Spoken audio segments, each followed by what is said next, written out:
Not only do my brothers and sisters not help me, but they actively work against me. On one hand, they campaign and pass legislation against me, and with the other hand, they clean out my wallet. Then they reach into my pants pockets looking for the loose change. I mean, really, isn't that biting the hand that feeds you? Come on. Get a grip. And Alberta is where we are today because we believed in the Central Canada. We believed in the promises made to us. And we're living the reality that was imposed on us in 1980 by Pierre Trudeau, Justin's father. And this is how it came down in 1980. Alberta signed on to the repatriated Canadian Charter of Rights and Freedoms. This was Prime Minister Pierre's lasting legacy, and he wanted it. 9 of 10 provinces signed on. 1 didn't. I bet you can guess who didn't. Yup, it was Quebec. To get 9 of 10 provinces to sign on to Pierre's repatriation project, backroom deals, they had to be made with every premier, with every province, and they were promised whatever they needed to promise them to get their vote. Alberta was promised new pipelines to the north, new pipelines to the east. Other promises were made to provinces on things that were important to them. For Alberta, nothing ever happened. Pierre Trudeau did not follow through with any pipeline promised in the National Energy Program of 1980. Not 1 foot of pipe was ever laid. Excuses were made. They said times have changed. The oil is not needed right now. Oil is not needed. It runs our society. It runs our civilization.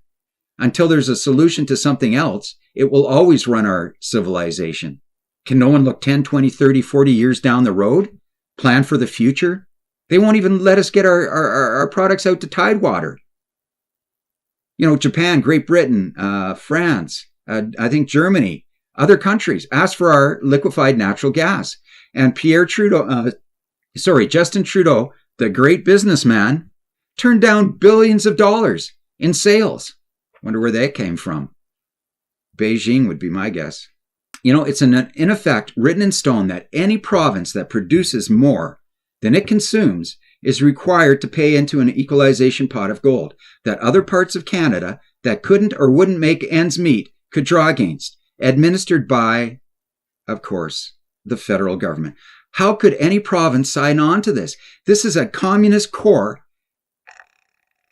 at the substance of the federal and provincial agreement that we've been living with since 1980. For the last 45 years, you've got a federal program ingrained in the psyche of a free nation that works against the ethics of hard work, works against democracy, works against responsibility, and instead says, let's reward the provinces that won't maximize their own resources with an equalization payment scheme. If that's not socialism, I must have been misinformed. Is this right? Is it fair? Is this communism? Of course it is. One thing is absolutely certain. If you rob Peter to give it to Paul, you can always be sure of the support of Paul. Alberta's resource income is Canada's largest source of revenue, yet the rest of Canada will not help us build pipelines, a Texas-grade oil refinery, or any other industry that would boost production and income.